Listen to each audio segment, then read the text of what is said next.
आज से संसद में बजट सत्र का आगाज हुआ और शनिवार को देश का बजट पेश होना है। और उससे पहले राष्ट्रपति के अभिभाषण पर सोनिया गांधी और राहुल गांधी की टिप्पणी ने मुद्दों के बजाय सियासी हंगामे को हवा दे दी है। सत्ता पक्ष कांग्रेस पर हमलावर है और सोनिया और राहुल से मांग कर रहा है कि वो राष्ट्रपति से माफी मांगे, क्योंकि अभिभाषण में मुद्दों पर बात करनी ही चाहिए थी, ना कि राष्ट्रपति पर निजी हमला करना चाहिए था। इस रिपोर्ट में आपको दिखाते हैं।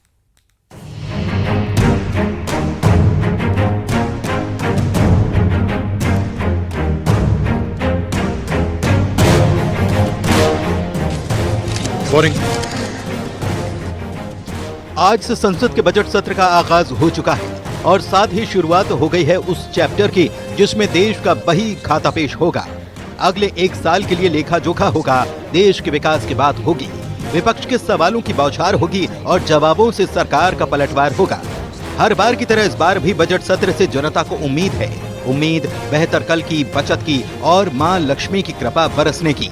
इसी का पैगाम प्रधानमंत्री मोदी ने भी दिया। मां लक्ष्मी को प्रणाम किया, विकसित भारत के संकल्प को दोहराया और अपने अंदाज में विरोधियों पर वार भी किया। मैं मां लक्ष्मी से प्रार्थना करता हूं कि देश के हर गरीब एवं मध्यम वर्ग समुदाय पर मां लक्ष्मी की विशेष कृपा रहे। यह बजट सत्र, ये बजट एक नया विश्वास पैदा करेगा, नई ऊर्जा देगा कि देश जब आजादी के 100 साल मनाएगा तब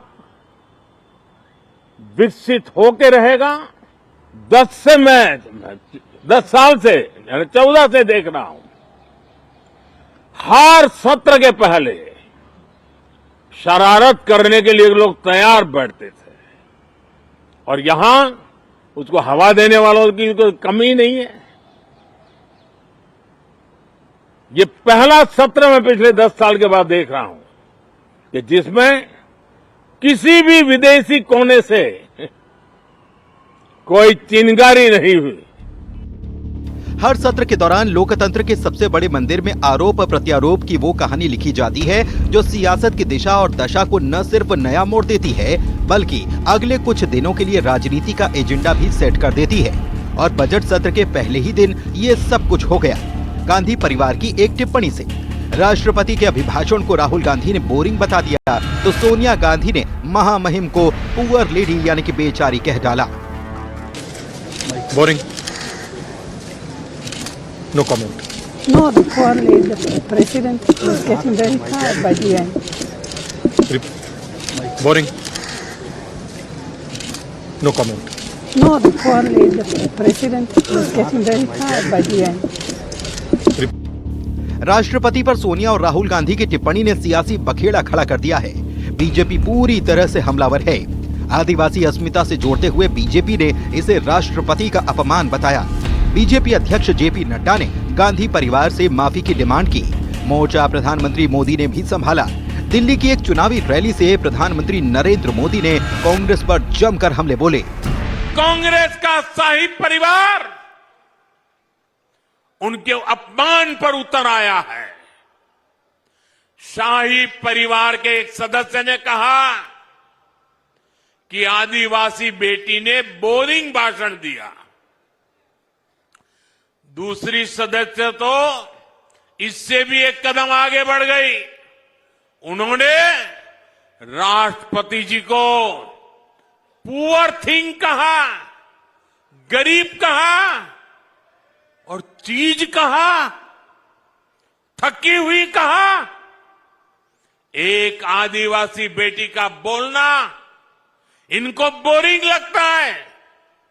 ये देश के 10 करोड़ आदिवासी भाई बहनों का अपमान है। भले ही इस बार किसी विदेशी चिंगारी से देश की सियासत नहीं झुलसी, लेकिन राष्ट्रपति पर सोनिया और राहुल गांधी की टिप्पणी ने चिंगारी बनकर सियासत में ऐसी आग लगाई जिसके जल्द बुझने के आसार तो फिलहाल कतई नहीं हैं। बल्कि लपटें भीषण होने की संभावनाएं पूरी है। Bureau report, news 18। Boring. No comment. No, the poor lady, the president was getting very tired by the end. Delhi का रण अब आखिरी चरण में पहुंच चुका है और अब यह करीब करीब साफ हो चुका है कि दिल्ली में हार और जीत का फैसला यमुना किनारे ही होगा, क्योंकि जिस यमुना का जिक्र आपने बीते 10 साल में शायद ही कभी सुना होगा, उसी यमुना का प्रदूषण इस बार सबसे हॉट टॉपिक बन चुका है। दिल्ली की लड़ाई में यमुना तक चढ़ाई हो चुकी है। सवाल है कि अब की बार यमुना मैया किसकी नैया बचाएंगी।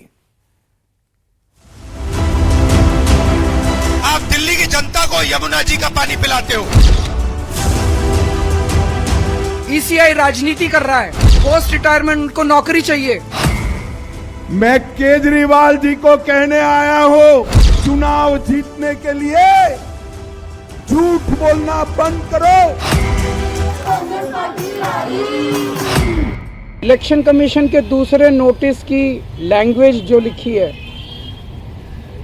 उससे ऐसा लगता है कि वो ऑलरेडी तय कर चुके हैं कि उन्हें क्या सज़ा सुनानी है। दिल्ली के लोगों को साफ पानी पिलाने के लिए और भारतीय जनतंत्र को बचाने के लिए मुझे कड़ी से कड़ी सज़ा, जो भी असंवैधानिक और इलीगल सज़ा सुनाई जाएगी, वो सज़ा मैं खुली बाहों के साथ मैं स्वागत करता हूँ। सज़ा का मुझे कोई उस बात का दुख नहीं है।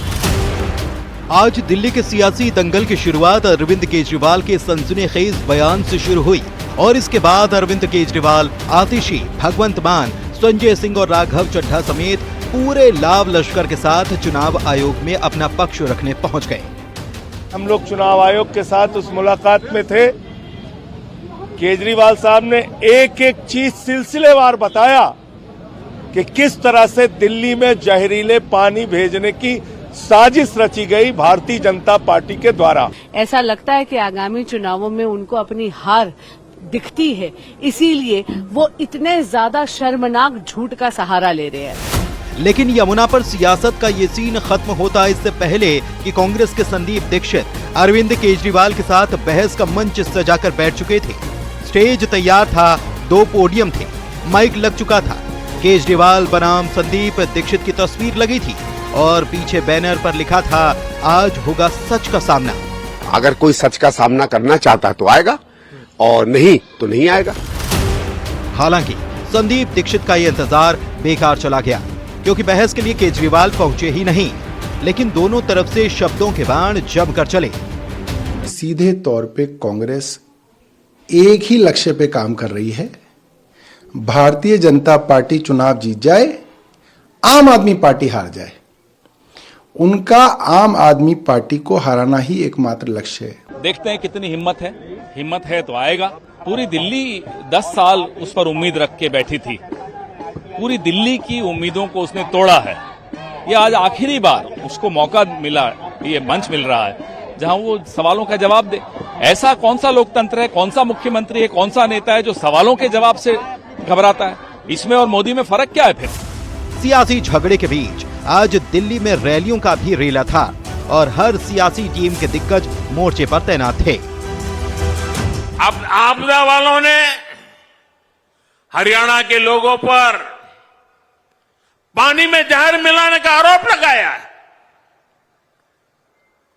दुनिया को गीता का ज्ञान देने वाली धरती के लोगों पर आपदा वालों ने ऐसा घिनौना आरोप लगाया है।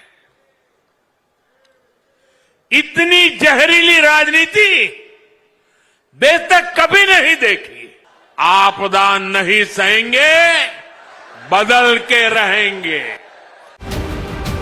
दिल्ली में मतदान की तारीख करीब आने के साथ ही सियासी तनाव बढ़ रहा है और जीत के लिए अपने अपने तरीके से दांव चले जा रहे हैं।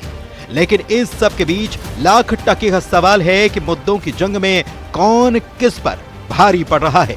इस सवाल पर वोट की चोट 5 फरवरी को होगी और जवाब 8 फरवरी को ईवीएम खुलने के साथ मिल जाएगा। Bureau report, news 18।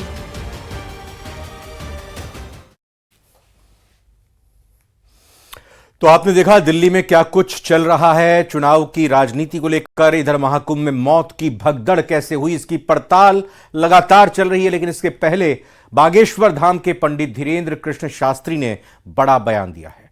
उन्होंने भगदड़ को साजिश बताया है और कहा है कि यह भगदड़ प्रायोजित थी। इधर महाकुंभ में भगदड़ के बाद सिंहस्थ में सुरक्षा को लेकर पुजारी महासंघ चिंता में है। पुजारी महासंघ ने सीएम को पत्र लिखा है और मांग की है कि स्नान के दौरान अखाड़ों की पेशवाई के साथ सभी वीआईपी और वीवीआईपी एंट्री पर रोक की मांग की गई है। इस रिपोर्ट को देखिए।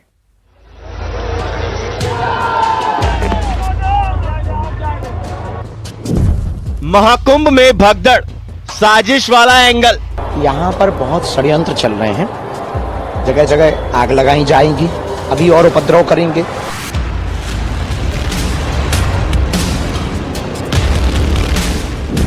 वीवीआईपी वाला डर, सीएम को लेटर। पेशवाई, वीआईपी स्नान, सिंहस्थ में बैन की मांग।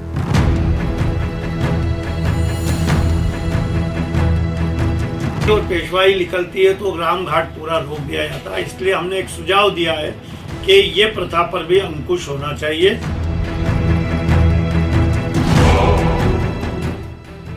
महाकुंभ में भगदड़ क्यों हुई, इसकी जांच के लिए न्यायिक आयोग का गठन कर दिया गया है। न्यायिक आयोग हादसे की वजहों की जांच करेगा और सरकार को अपनी रिपोर्ट सौंपेगा। लेकिन उससे पहले बागेश्वर धाम के पंडित धीरेन्द्र कृष्ण शास्त्री ने भगदड़ पर बड़ा बयान दिया है। उन्होंने भगदड़ को सनातन के खिलाफ साजिश बताया है। यहाँ पर बहुत षड्यंत्र चल रहे हैं, जगह जगह आग लगाई जाएंगी, अभी और उपद्रव करेंगे। छवि को खराब करने के लिए, सनातन को मिटाने के लिए, हिंदुत्व के ऊपर प्रश्न चिन्ह खड़ा करने के लिए बहुत षड्यंत्रकारी यहाँ भेष बदल के घूम रहे हैं। बाबा का आरोप है कि बहुत षड्यंत्र रचे जा रहे हैं छवि खराब करने के लिए, सनातन को मिटाने के लिए षड्यंत्रकारी घूम रहे हैं। बाबा भगदड़ को प्रायोजित बता रहे हैं। निश्चित रूप से सतर्क है, जांच कमेटी गठित हुई है तो तथ्य निकल के आएंगे, बहुत बारीकी से जांच होगी। तो हमें ये पूर्णतया आभास है ये सब प्रायोजित चल रहा है, पूर्ववत ही प्रायोजित चल रहा है। भीड़ है, धक्का मुक्की, ये सब ठीक है, संभव है। इस प्रकार का जो हुआ है ये निश्चित रूप से किसी प्रायोजित तरीके से, प्रयोजन से ये रखा गया, प्रायोजित किया गया। महाकुंभ में हुई भगदड़ के बाद अब उज्जैन में आयोजित होने वाले सिंहस्थ को लेकर पुजारियों में चिंता बढ़ गई है। सिंहस्थ में भगदड़ जैसी घटना नहीं हो, इसके लिए भारतीय पुजारी महासंघ ने सीएम डॉक्टर मोहन यादव को एक सुझाव पत्र भेजा है। 28 में महाकुंभ होने जा रहा है, जिसे हम सिंहस्थ पर्व बोलते हैं। यहाँ भी काफी तादाद और संख्या में उज्जैन नगर में भी श्रद्धालु आते हैं और इस बार अधिक संख्या में श्रद्धालु आने की संभावना है। इसलिए ऐसा कोई हादसा न हो, इसलिए हमने माननीय मुख्यमंत्री श्री डॉक्टर मोहन यादव जी को एक पत्र लिखकर कुछ सुझाव भेजे हैं। सिंहस्थ 2028 के दौरान वीआईपी एंट्री पर बैन लगाने की बात कही गई है। पुजारी संघ ने अपने सुझाव पत्र में लिखा है कि स्नान के दौरान अखाड़ों की पेशवाई को बंद किया जाना चाहिए और साधु संतों को साधारण रूप में अपने समर्थकों के बिना पैदल स्नान करने जाना चाहिए। मेला के दौरान सभी वीआईपी और वीवीआईपी एंट्री पर रोक चाहिए, जिससे आम श्रद्धालु शिरपा में आस्था की डुबकी लगा सके। और पेशवाई निकलती है तो राम घाट पूरा रोक दिया जाता है। इसलिए हमने एक सुझाव दिया है कि ये प्रथा पर भी अंकुश होना चाहिए। अब केवल अखाड़े में जो हमारे देश के 4 शंकराचार्य हैं वो राम घाट पे स्नान करें, उन्हें राम घाट की स्नान की अनुमति हो, और 7 अखाड़े जो हैं उनको एक एक स्थान, अलग अलग घाट, अलग अलग स्थान जो त्रिवेणी तक फैला हुआ है वहाँ स्नान की इनकी व्यवस्था की जाए। बाबा महाकुंभ में भगदड़ को साजिश बता रहे हैं, आरोप लगा रहे हैं कि भगदड़ प्रायोजित थी। तो सिंहस्थ को लेकर पुजारी महासंघ सुझाव दे रहे हैं। महाकुंभ जैसी घटना सिंहस्थ में ना हो, इसके लिए सतर्कता की सलाह दे रहे हैं। Bureau report, news 18। ममता कुलकर्णी को लेकर किन्नर अखाड़े में दंगल छिड़ गया है। पिछले हफ्ते ही एक्ट्रेस ममता कुलकर्णी को किन्नर अखाड़े का महामंडलेश्वर बनाया गया था, जिसके बाद से लगातार विरोध के सुर मुखर हो रहे थे। अब किन्नर अखाड़े के संस्थापक अजय दास ने ममता कुलकर्णी और उन्हें महामंडलेश्वर बनाने वाली लक्ष्मी नारायण त्रिपाठी दोनों को पद से हटाकर अखाड़े से बाहर का रास्ता दिखा दिया है।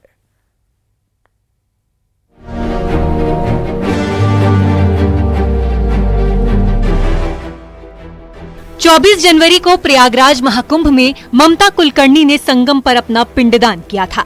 किन्नर अखाड़े में उनका पट्टाभिषेक भी हुआ और उन्हें अखाड़े की प्रतिष्ठित पदवी महामंडलेश्वर से नवाजा गया। लेकिन तभी से किन्नर अखाड़े की महामंडलेश्वर लक्ष्मी नारायण त्रिपाठी भी सवालों के घेरे में आ गई थी। विवाद थमने का नाम नहीं ले रहा था। कई साधु संत किन्नर अखाड़े के इस फैसले का मुखर विरोध कर रहे थे।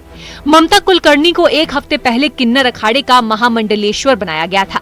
ममता महाकुंभ में पहुंची थी। इसके बाद से किन्नर अखाड़े में विवाद गहरा गया था। साल 2015 में उज्जैन में किन्नर अखाड़े की नींव रखने वाले अजय दास भी शुरू से ही इस फैसले के विरोध में थे। आरोप लगा कि महामंडलेश्वर लक्ष्मी नारायण त्रिपाठी ने अखाड़े पर कब्जा कर लिया है। ममता कुलकर्णी को महामंडलेश्वर बनाने के बाद उन्हें यमाई ममता नंद गिरी नाम दिया गया था। ममता को इतनी बड़ी पदवी देने के बाद से ही कई अखाड़े इस फैसले के पक्ष में नहीं दिखे। वहीं लक्ष्मी नारायण त्रिपाठी का कहना था कि अजय दास अपने परिवार के साथ रहते हैं और उन्हें किन्नर अखाड़े से पहले ही निकाला जा चुका है। इस तरह वो अपने फैसले पर अडिग थी। 90 के दशक में बॉलीवुड में जलवे बिखेरने वाली एक्ट्रेस ममता कुलकर्णी ने मोह माया त्याग कर महाकुंभ में संन्यास लिया था। मैं आज घोषणा कर चुका हूं कि आचार्य महामंडलेश्वर के पद से मैं लक्ष्मीनारायण त्रिपाठी को जो है पद मुक्त करता हूं और यथाशीघ्र जो है संस्थापक होने के नाते मैं इनको नोटिस जारी करने वाला हूं। वजह क्या है?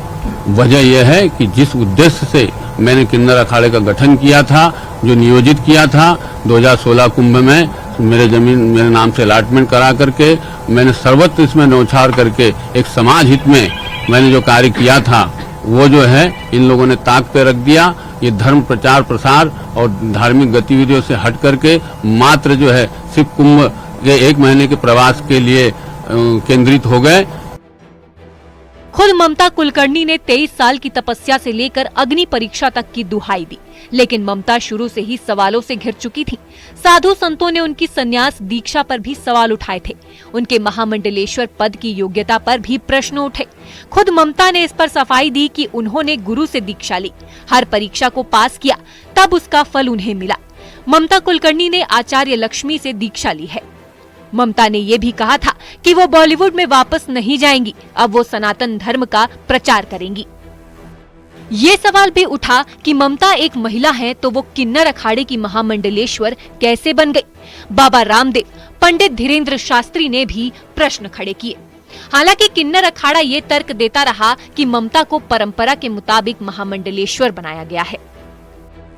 ममता कुलकर्णी जैसे व्यक्ति को जिसके ऊपर अनेक आरोप है, जिसको के देशद्रोह के आरोप है, ऐसे व्यक्ति को इन्होंने जो है अपने साथ शामिल कर लिया और उसको अचानक रातों रात महामंडलेश्वर बना दिया। ऐसी क्या जरूरत थी, ऐसी क्या आवश्यकता आन पड़ी थी, ऐसा क्या पैक्ट हो गया आपस में कि ऐसी क्या मजबूरी थी जो इन्होंने अचानक इनको जो है महामंडलेश्वर का पद दे दिया, जो कि धर्म संगत भी नहीं है और न्याय संगत भी नहीं है।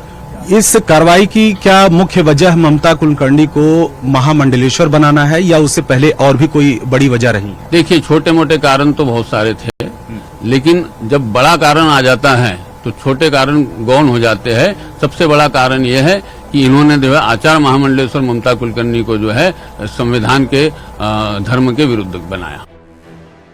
महामंडलेश्वर बनाने के लिए कुछ नियम होते हैं, जिनमें महामंडलेश्वर के लिए शास्त्री आचार्य होना जरूरी होता है। अखाड़े के पंच उनके ज्ञान की परीक्षा लेते हैं। 5 स्तरीय जांच से गुजरना पड़ता है। सन्यासी की शिक्षा, चरित्र के बारे में पता किया जाता है। महामंडलेश्वर को परिवार सांसारिक सुखों को छोड़ना पड़ता है। उसे वैराग्य पर खरा उतरना होता है, नहीं तो अखाड़े से निष्कासित भी किया जा सकता है। फिलहाल ममता कुलकर्णी पर घमासान छिड़ा हुआ है। Bureau report, news 18।